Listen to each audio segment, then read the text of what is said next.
Good afternoon friends, welcome to physical and पेफी classes. Friends, जैसा कि मैंने 5 यूनिट एनसीईआरटी आप लोगों को कवर करा दिया हूँ। आज मैं आप लोगों को 6th 7th यूनिट जो है कवर कर दूंगा अभी। फिर रात में 8th यूनिट कवर कर दूंगा। मैंने जैसे कि आप लोगों को प्रॉमिस किया है कि एनसीईआरटी की सारी 11th एंड 12th की बुक जो है मैं सारा कवर करूँगा। इंपॉर्टेंट क्वेश्चन भी बताऊँगा कि क्या क्या क्वेश्चन आता है। और आप देखेंगे कि येस्टेट में जो भी एग्ज़ाम में क्वेश्चन आए थे वो सारे के सारे 100 क्वेश्चन में यही सिलेबस था। और तो और बीपीएससी जो एग्ज़ाम कंडक्ट करा रही है, बिहार फिजिकल एजुकेशन टीचर का, उसमें भी सेम सिलेबस रखा हुआ है। तो मैं मान के चल रहा हूँ जैसा कि आप लोगों का जो क्वेश्चन आएगा इस अपने सब्जेक्ट का टोटल 80 क्वेश्चन आएगा। और 11th 12th की जो एनसीईआरटी है टोटल 20 चैप्टर दिए हुए हैं। तो 20 चैप्टर में हर एक चैप्टर जो उतने ही इंपॉर्टेंट है जितना कि यूनिट 6 है, यूनिट 5th है, यूनिट 4th है। हर एक यूनिट से 4 4 क्वेश्चन आएंगे। तो आप समझ लीजिए कि अगर यूनिट के कॉन्सेप्ट आपके क्लियर हैं तो आप जो है 80 में से आराम से, मैं बता रहा हूँ, आराम से 70 से 75 नंबर आराम से स्कोर कर पाएंगे। और यह एक तरीके से आप लोगों के मेरिट में स्टैंड करने के लिए मोर देन सफिशिएंट मार्क्स रहेगा। ठीक है। तो जैसे कि नंबर आपको पता ही है, आपके सब्जेक्ट का 80 मार्क्स का होगा और बाकी जो जीएस जीके रहेगा वो 40 नंबर का होगा। टोटल 120 में से ही मेरिट आपका बनेगा। बाकी हिंदी इंग्लिश जो है वो एक तरीके से क्वालिफाइंग मार्क्स है, वो आपके मेरिट में नहीं जुड़ेगा। तो ये 120 जो नंबर है, यदि आप अपने सब्जेक्ट में 75 नंबर, 70 से 75 नंबर स्कोर करते हैं और इसमें से 40 में से आप मिनिमम से मिनिमम लेके आएंगे भी, तब भी आप आराम से जो है मेरिट लिस्ट, जो कि पहली मेरिट लिस्ट होगी, उसमें आराम से आप स्टैंड करेंगे फ्रेंड्स। इतना मेरा दावा है। और तो और जो बीपीएससी जो एग्ज़ाम कंडक्ट करा रही है हूबहू यही सिलेबस होगा जैसा कि एस्टेट का जो सिलेबस था। और एस्टेट का जो भी आप क्वेश्चन आप देखे होंगे, मैंने क्लास लिया था और जो बताया था वही हूबहू वैसे ही क्वेश्चन आपको पूरे के पूरे वही उठा के दे दिया था यहाँ से। ठीक है। तो ये जो है 6th यूनिट है। आज मैं आप लोगों को 6th और 7th यूनिट 11th की ख़त्म कर दूंगा। अगर आपने पहला से लेके 5वें यूनिट तक आपने नहीं देखा वीडियो तो वीडियो को देख लीजिएगा। और जो चीज़ें नहीं समझ में आती हैं, जो चीज़ें बच जाती हैं, उसको आप बता दीजिएगा, उसको मैं अलग से भी कवर करा दूंगा। मेरा टारगेट है कि 11th 12th की एनसीईआरटी है 30 नवंबर तक आप लोगों का मैं ख़त्म कर दूं, सो दैट आप लोगों के पास मोर देन सफिशिएंट 7 डेज़ का टाइम मिलेगा। उसको बार बार रिवाइज़ कीजिए, जो चीज़ें नहीं आती हैं उसको पढ़िए, दोबारा पढ़िए, तभी आप लोगों को जो है एग्ज़ाम में मदद मिलेगा। और तो और एक चीज़ बता दूं, देखिए यूट्यूब पे बहुत सारे ऐसे वीडियो हैं, बहुत सारे ऐसे मॉक टेस्ट आपको मिल जाएंगे।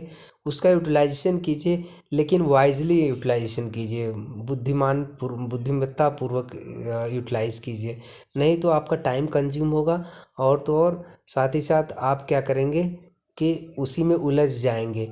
आपको जो एग्ज़ाम के पॉइंट ऑफ व्यू से जो क्वेश्चन कराया जाएगा, जो कॉन्सेप्ट बताया जाएगा, वो आपको नहीं मिलेगा।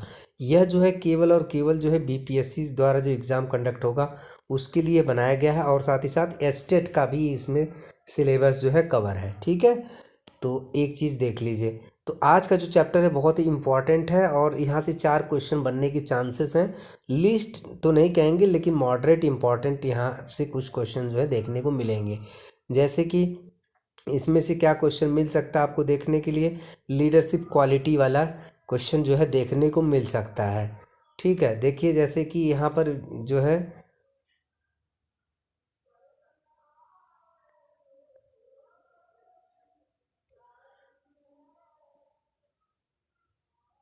Qualities of a good leader, देखिए बहुत इजी है, अगर आप देखेंगे तो समझ जाएंगे। Qualities of a good leader, एक अच्छे नेता की नेतृत्व की क्वालिटी में क्या होना चाहिए?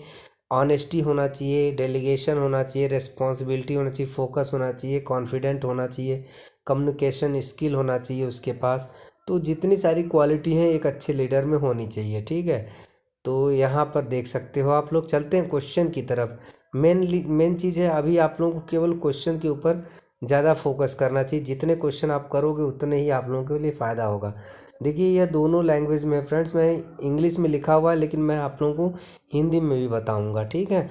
A leader who is honest in speech and upright in character exhibits. एक लीडर जो है, एक नेता जो है, जो कि ऑनेस्ट है, ईमानदार है अपने बातों से, और एक अच्छा अपराइट यानी ऑलवेज राइट कैरेक्टर जो है एग्जिबिट करता है। तो उसके अंदर कौन सी क्वालिटी है? देखिए ऑनेस्टी, ऑनेस्टी जो भी आता है वो आपकी सत्यनिष्ठा के अंदर आता है, ठीक है। तो इंटीग्रिटी जहाँ पर ऑप्शन होगा वो सही आंसर हो जाएगा, इंटीग्रिटी, ठीक है, सत्यनिष्ठा। A good leader is one who, एक अच्छा नेता कौन होता है? जो इज़ अनेबल टू ट्रस्ट, ये तो गलत है। अनेबल, अगर एक अच्छा नेता है तो विश्वास अनेबल होगा उसका? नहीं, उसका विश्वास जो है अच्छा होगा, तो इसलिए इसको कट कर दीजिए। Is only enthusiastic about his own, about his or her own performance. Only केवल अपने लिए अपने परफॉर्मेंस के ऊपर इंथुसियास्टिक रहेगा, ऐसा नहीं है, ये भी गलत हो जाएगा आंसर। तीसरा, is focused and able to think rationally. देखिए रैशनल थिंकिंग तो होना चाहिए कि क्या चीज़ हो रहा है। जैसे आप कहीं दुकानदार के पास जाते हैं, कोई सामान लेते हैं, तो आप रीज़नेबल रेट पूछते हैं कि भैया इसका रेट क्या है। तो पूछोगे क्यों, अट बट किंतु परंतु करते हो ना, रेशनलाइज करते हो। वही चीज़, सेम चीज़ एक लीडर के अंदर भी ऐसी क्वालिटी होना चाहिए कि उसके अंदर रेशनल क्वालिटी होना चाहिए, थिंक रैशनली होना चाहिए और फोकस्ड होना चाहिए, ठीक है। तो इसलिए answer number 3 will be correct option. चौथा देखिए, असिस्टिव होना चाहिए, don't doesn't care about respect of the teammates, ये तो एकदम नहीं होगा। तो इसलिए answer number 3 will be correct option, ठीक है। रोल ऑफ लीडर यहाँ पर दिया हुआ है, लीडर की क्या रोल होने चाहिए? इंस्टिलिंग पॉजिटिविटी हमेशा होना चाहिए, ग्रुप बिहेवियर अच्छा होना चाहिए, कम्युनिकेशन स्किल होना चाहिए, फीडबैक भी देना चाहिए, ठीक है। ये सब सारी क्वालिटी है। और क्वेश्चन पे चलते हैं। The leader insist, sorry, the leader instils positivity among the team by.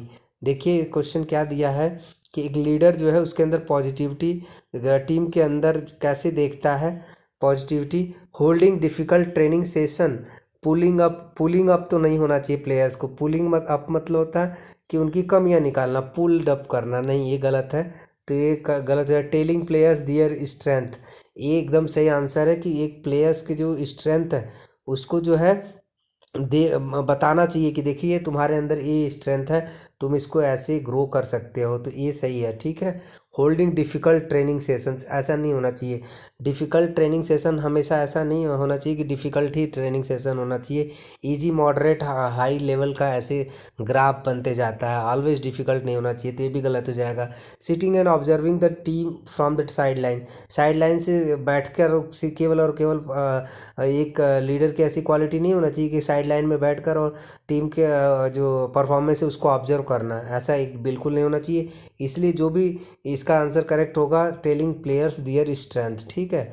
अब देखिए दूसरा क्वेश्चन है, the leader regulates group behaviour by. एक नेता जो है रेगुलेट करता है ग्रुप बिहेवियर किसके द्वारा? Ignoring individual differences within the group, no, ठीक है। Enforcing rules firmly through the reward and punishments, ऐसा बिल्कुल नहीं होना चाहिए। Dealing with matters of group discipline in a arbitrary manner, overlooking a member spreading indiscipline within the team, ऐसा बिल्कुल नहीं होना चाहिए कि ओवरलुक कर देना कोई भी इनडिसिप्लिन हो रहा है तो। Dealing with matter of A group discipline in a arbitrary manner, ये होना चाहिए, ठीक है। वैसे अगर इसका भी इससे भी अच्छा आंसर देखा जाए तो enforcing rules formally through reward and punishment, ये भी हो सकता है, लेकिन सबसे अच्छा आंसर मुझे यही लग रहा है, dealing with matters of group discipline in a arbitrary manner, ठीक है। ये हो जाएगा आंसर।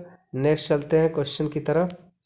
बहुत इजी है, एडवेंचर स्पोर्ट्स के बारे में भी कुछ क्वेश्चन है यहाँ पर।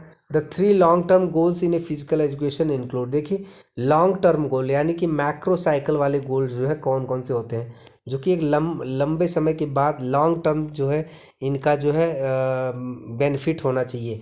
Developing competency in sports leadership and team work, creating leaders communicators and coaches, organising leadership training, literacy in sports, highlighting sports culture, knowing the sports and being a good fan.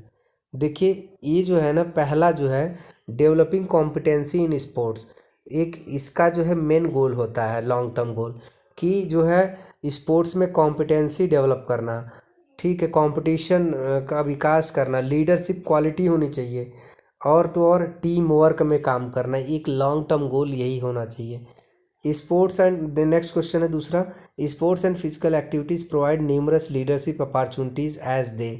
देखिए जो sports and physical activity क्या provide करता है leadership opportunity बनने में के लिए, develop individual skills, are highly interactive, identify students for improvement, analyse leadership, develop individual skills. देखिए ये जो है लीडरशिप अपॉर्चुनिटीज़ कहाँ से होगी, स्पोर्ट्स एंड एक्टिविटी के क्या प्रोवाइड करता है, इंडिविजुअल स्किल्स प्रोवाइड करता है, डेवलप इंडिविजुअल स्किल्स, ठीक है, एंड आर हाईली इंटरेक्टिव। ये देखिए इंटरेक्टिव भी होते हैं, हाईली इंटरेक्टिव तो नहीं कह सकते, लेकिन इंडिविजुअल स्किल्स जो है स्पोर्ट्स एक्टिविटी के थ्रू जो है बढ़ता है, आगे बढ़ता है, ठीक है। नेक्स्ट है एडवेंचर के ऊपर चलिए। अगर आपको ये फिगर दे दिया जाए तो आप एकदम आराम से समझ सकते हैं। यह जो है स्काई डाइविंग है, और ये बाइसिकलिंग है, और यह है वाइट राफ्टिंग है, रिवर राफ्टिंग, और यह है रॉक क्लाइंबिंग, ठीक है। क्वेश्चन देख लेते हैं क्या क्या क्वेश्चन आया हुआ है इसमें। यस क्वेश्चन इधर है, ropes are extremely important to you when you are in area. देखिए रोप्स का यूज़ कहाँ होता है, सबसे ज़्यादा रोप का यूज होता है माउंटेनियरिंग में, ठीक है, माउंटेनियरिंग में रोप का यूज होता है। Which of the following adventure sports could also be A indoor activity. कौन सा ऐसा ही स्पोर्ट्स एडवेंचर है जो कि इंडोर एक्टिविटी में भी होता है, तो इंडोर एक्टिविटी में केवल और केवल रॉक क्लाइंबिंग हो सकता है। Rock climbing artificial rock climbing भी होती है जो कि इंडोर एक्टिविटी भी हो सकती है, जो कि अभी हो भी रहा है, और ये बाहर भी होता है जो कि नेचुरल एनवायरनमेंट में भी रॉक क्लाइंबिंग होता है, जो कि पहाड़ों के ऊपर। तीसरा है the adventure sports that the has become an Olympic events.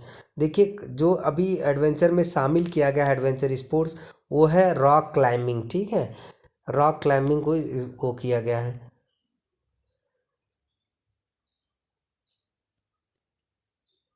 आगे चलते हैं।